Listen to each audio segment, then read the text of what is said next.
ఈ వీడియోలో బ్యాక్ పార్ట్ని యూజ్ చేసి ఫ్రంట్ పార్ట్ని ఏ విధంగా కటింగ్ చేసుకోవాలని అయితే చెప్పాను. కేవలం 5 మినిట్స్లో ఫ్రంట్ పార్ట్ అయితే మనం కటింగ్ చేసేయచ్చు.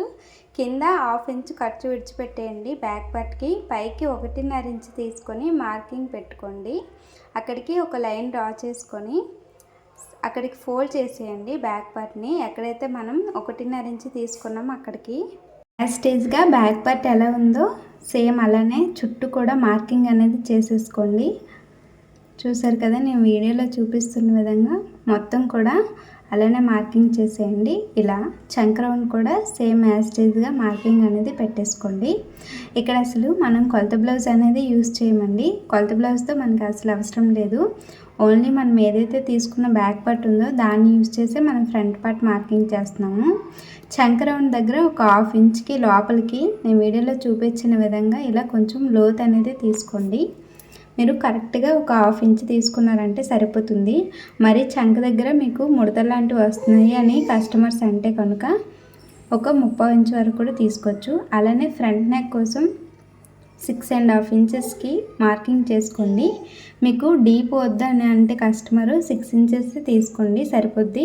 కానీ 6 లేదా 6.5 అయితే ఖచ్చితంగా తీసుకోండి. అప్పుడే మీకు బ్లౌజ్ ఫినిషింగ్ ఇంకా నీట్గా వస్తుంది. కింద నుంచి పైకి 1.5 ఇంచ్కి మార్కింగ్ చేయండి. ఏ సైజ్ వరకైనా అది అంతే అండి అక్కడ అది. అలానే వెడల్పు పెద్ద సైజ్ అయితే 2.5, చిన్న సైజ్ అయితే 2.5, పెద్ద సైజ్ అయితే 2.35 ఇంచుల లోపలికి మార్కింగ్ పెట్టుకోండి. డాట్ వెడల్పు చిన్న సైజ్ అయితే 2, పెద్ద సైజ్ అయితే 2.5 తీసుకోండి. అలానే చంక రౌండ్ వైపు 3/4 ఇంచు పైకి ఒక మార్కింగ్ పెట్టుకోండి. ఓకేనా? ఇలా మొత్తం కూడా ఈ 4 డాట్స్ని కూడా ఇలా కలిపేయండి, మార్కింగ్స్ని ఇలా నీట్గా. చూసాక ఇప్పుడు ఏదైనా బ్యాంగిల్ లాంటిదైనా లేదంటే ఆర్మ్ హోల్ స్కేల్ ఏదైనా సరే పర్వాలేదు, రౌండ్ నెక్ కోసం మీరు తీసుకొని నేను చూపిస్తున్న విధంగా వీడియోలో చూపిస్తున్న విధంగా ఇలా పెట్టుకొని రౌండ్ నెక్ అనేది డ్రా చేసేసుకోండి సింపుల్గా. చూసారు కదా, ఇలా చెప్తున్నాను కదా, ఫ్రంట్ నెక్ మీరు 6 లేదా 6.5 తీసుకోండి, మీకు సరిపోద్ది. ఎక్కువైపోద్దేమో, భుజాలు జారుతాయేమోనని ప్రాబ్లం ఏమి ఉండదండి. ఏం లేదు, స్టిచ్ చేసేటప్పుడు ఇప్పుడు మనకి నెక్ సైడు ఒక 3/4 ఇంచ్ వరకు కూడా స్టిచ్ వేసి హ్యాండ్స్ వైపు ఒక 1/2 ఇంచ్కే స్టిచ్ చేయండి. అప్పుడు మీకు కరెక్ట్గా సరిపోతుంది. చూస్తారు కదా, ఈ విధంగా ఫ్రంట్ పార్ట్ అయితే మనం నీట్గా మార్కింగ్ చేసుకొని కటింగ్ అనేది చేసేసుకోండి. ఇక్కడ నెక్ రౌండ్కి మనం మెడపట్టి వేస్తాం కదా, దానికి పైకి ఒక 1/2 ఇంచ్ ఖర్చు విడిచిపెట్టేసి సకానికి ఒక చిన్న మార్కింగ్ అనేది పెట్టుకోండి. అంటే పైకి ఒక 1/2 ఇంచ్ ఖర్చు విడిచిపెట్టేసి టోటల్ ఎంత ఉందో కొలుచుకొని అందులో సకానికి ఒక మార్కింగ్ పెట్టుకోండి సెకండ్ డాట్ కోసం. చూసారు కదా, ఇప్పుడు మనం ఏదైతే పెట్టుకున్న మార్కింగ్ ఉందో నీట్గా మార్కింగ్ ప్రకారంగా కూడా మనం ఫ్రంట్ పార్ట్ని అయితే కటింగ్ చేసి తీసేసుకోవాలి. ఇలా ఇక్కడ లోత్ కూడా నీట్గా చెక్ చేసుకొని, మరీ ఎక్కువ లోత్ తీసేయకండి, బాగోదు, మళ్ళీ ఫినిషింగ్ అనేది పాడైపోతుంది. ఇలా నీట్గా లోత్ కూడా తీసుకొని కటింగ్ అనేది చేసేసుకోండి. మీకు ఇంకా బ్లౌజ్ కటింగ్ వీడియోస్ ఏమైనా కావాలంటే నా ఛానల్లో ఉన్నాయి, ఒకసారి వెళ్ళి విజిట్ చేయండి. అలానే మీకు ఏమైనా డౌట్స్ ఉంటే కామెంట్ సెక్షన్లో కామెంట్ చేయండి, నేనైతే కంపల్సరీగా రిప్లై అనేది ఇస్తాను.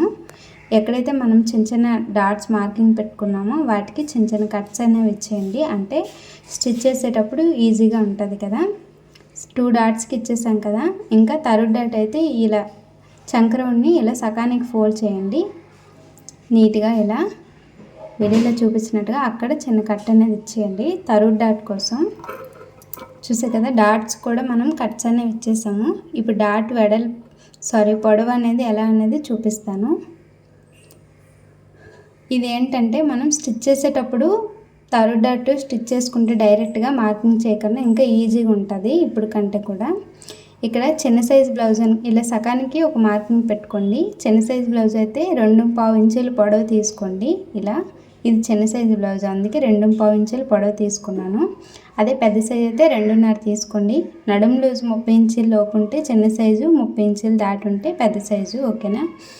ఇలా తీసుకున్న తర్వాత మనం మెయిన్ డాట్ కోసం ఎంత పొడవు తీసుకున్నామో సేమ్ అంతే సెకండ్ డాట్ కోసం కూడా అంతే పొడవు తీసుకోవాలి. ఇలా ఇదైతే ఒక 1/2 ఇంచు విడ్త్తో అయితే మనం స్టిచ్ అనేది వేసుకోవాలి. ఇలా 2 డాట్స్ అయిపోయాయి కదా. థర్డ్ డాట్ కోసం చెప్పాను కదా, ఇలా ఫస్ట్ డాట్ని సెకండ్ డాట్ని కలిపి ఫోల్డ్ చేస్తే ఇలా మనకి ఒక థర్డ్ డాట్ అనేది ఫామ్ అవుతుంది. అక్కడ మనం ఇలా తీసుకుంటే సరిపోద్ది. థర్డ్ డాట్ పొడవు వచ్చేసి మనం ఫస్ట్ డాట్కి సెకండ్ డాట్కి ఎంతైతే తీసుకుంటామో దానికి 1 ఇంచ్ కలుపుకుంటే సరిపోద్ది. అంటే 2.5 తీసుకున్నాం కదా, అంటే 1 ఇంచ్ కలిపితే 3.5 ఇంచులు తీసుకోవాలి థర్డ్ డాట్ పొడవు. ఇంతే అండి ఫ్రంట్ పార్ట్ కటింగ్ అయితే. మీకు ఈ వీడియో కనుక నచ్చితే లైక్ చేయండి, ఏమనిపించిందని కామెంట్ చేయండి.